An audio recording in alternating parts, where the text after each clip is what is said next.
With so much talk in the national media about the possibility of an economic recession, how can fundraisers prepare and what do they need to know?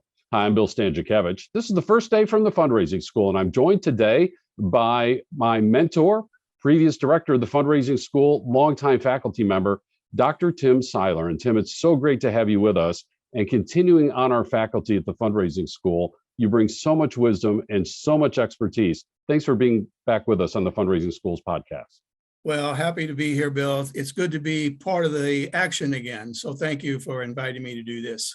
Now, I've had a chance for more than 20 years to benefit from your wisdom as you served on the board of directors, where I served as an executive director of a nonprofit organization, when I had a chance to learn from you in class at the Fundraising School, and now to teach alongside you at the Fundraising School, that you have so much wisdom to share when we hear this news about the possibility of an economic recession. We're not predicting that that's going to happen. We all hope that it won't. In a market-based economy, a recession will eventually occur. And then they're more likely to occur when we see these levels of inflation, north of 7 and 8%. So what advice, what wisdom would you like to share with fundraisers when they're hearing this news about the possibility of an economic recession and trying to plan their fundraising strategies accordingly?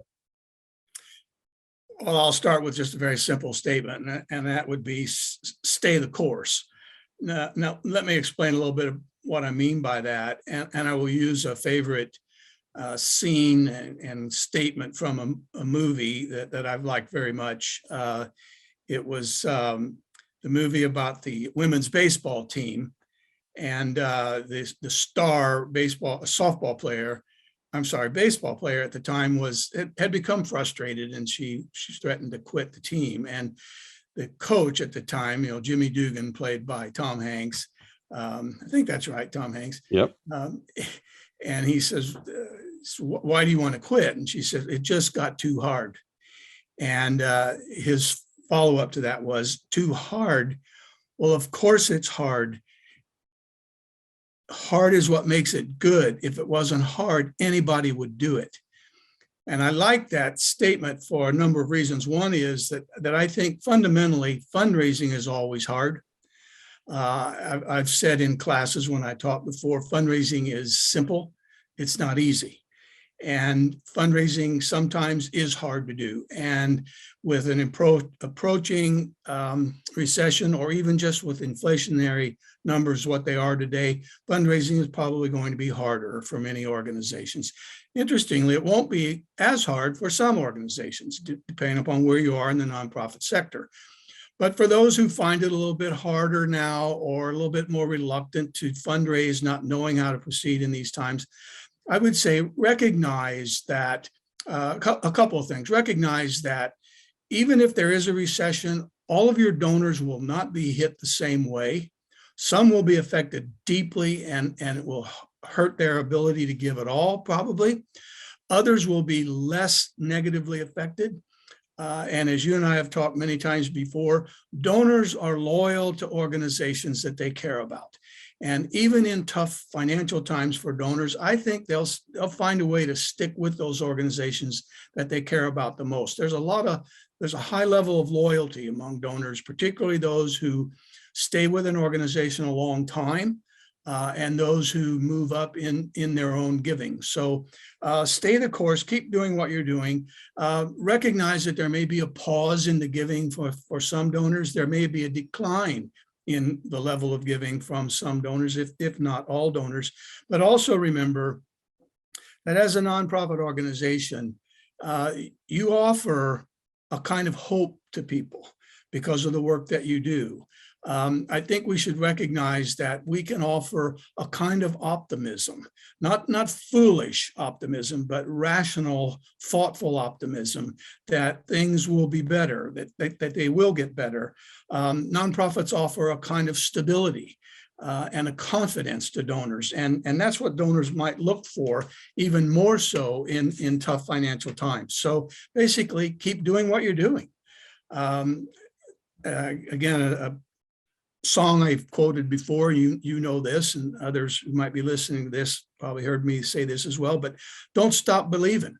You do important work in the nonprofit world, and remind people Even if you don't directly fundraise as aggressively as you might in more normal kinds of times, remember and remind your donors, you were here yesterday, you're here today, and you're going to be here tomorrow.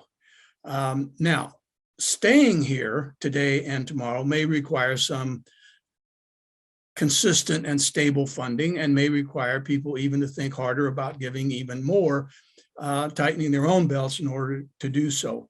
But we meet community needs. That's usually documented for us by the media, newspapers, magazines, television, radio. They remind us and they remind our donors what those needs are out there in the community. And we're there to try to address those needs, mitigate problems, maybe ultimately solve problems. I guess another thing I would say is most important thing to do in times like these is stay in touch. Inform, involve, invite donors and potential donors to learn more about your organization, even to offer some of their own ideas about how they might be approached during times like these. Stewardship. I hope that an organization is always a good steward of contributed resources, but there may be an even greater responsibility to be good stewards of those funds in times like these. Recognize that informing, involving, inviting, communicating with doesn't always mean asking. There are other ways to keep people informed and involved in your work, and cultivating those relationships, reporting back what has been accomplished. There was one of my favorite novels over the years was Passage to India by E.M. Forster, and the epigraph to that novel reads two simple words: only connect. And I think that's what we have to keep uppermost in our minds about our donors. I think it would be also important if you, when you do fundraise, and I didn't say if you fundraise, I really mean when you fundraise, because I do think you should keep doing what you're doing with an increased sensitivity to your donors, recognizing that they may be in a period of their own anxiety and fears right now about their financial situation. Recognize that, be sensitive to that, and also remind donors that the beneficiaries of your work in a nonprofit organization may also be experiencing some high anxiety because they don't know if the programs are going to continue, the services are going to continue.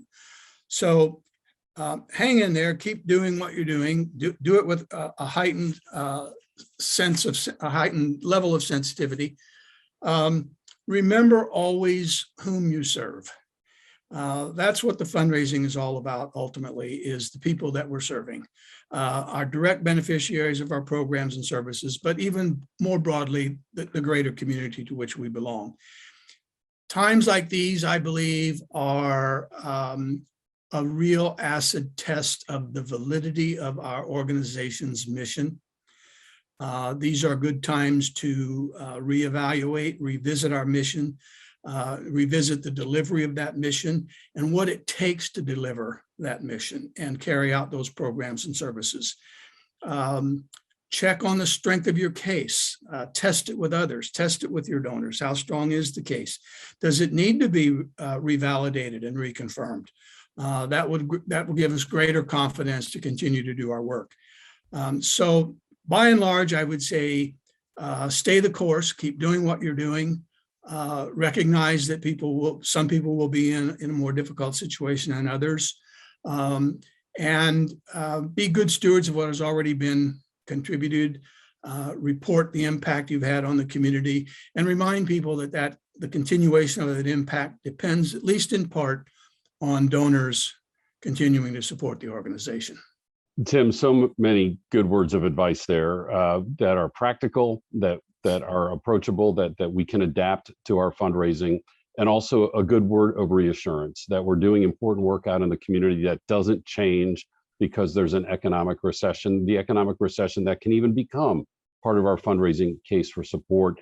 And again, a big takeaway here is, and you know, you've been associated with the fundraising school for decades, is we often hear this question once the recession is underway. Okay, now what do I do? Now, how do I fundraise now during this recession? And it seems to me, if I had kind of one big macro message from all of your good words of advice, is you need to be taking steps and planning before the recession so that when the recession hits, you're as ready as you can be. And I know one of your favorite phrases is failing to plan is planning to fail. Yeah.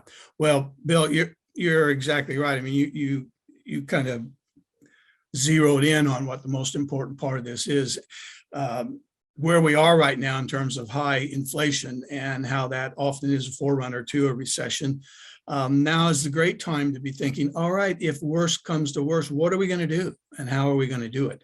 So good planning now would be helpful, even if we're fortunate and we don't enter into a recession. Good planning now can only help. And again, the research backs that up, that when a crisis is approaching or is upon us, scenario planning is the best way to go. So fundraisers plan different scenarios, that the economy is going to come back just fine, that we're going to have a recession. Maybe there's an in-between. What will that mean for your individual donors, for foundations, for corporations, and the ways that you're raising revenue for your nonprofit organization? Wherever possible, the content of the Fundraising School is research-based and then supplemented by the expertise of our longtime fundraisers and faculty like Dr. Tim Seiler. Our public courses are in person more and more in more U.S. cities in the continental 48 states. And also online, both in a recorded version and more of those courses online in a virtual live session as well. Our custom training is available in person and online anywhere across the United States. In fact, anywhere across the world. We have these free podcasts and also quarterly webinars.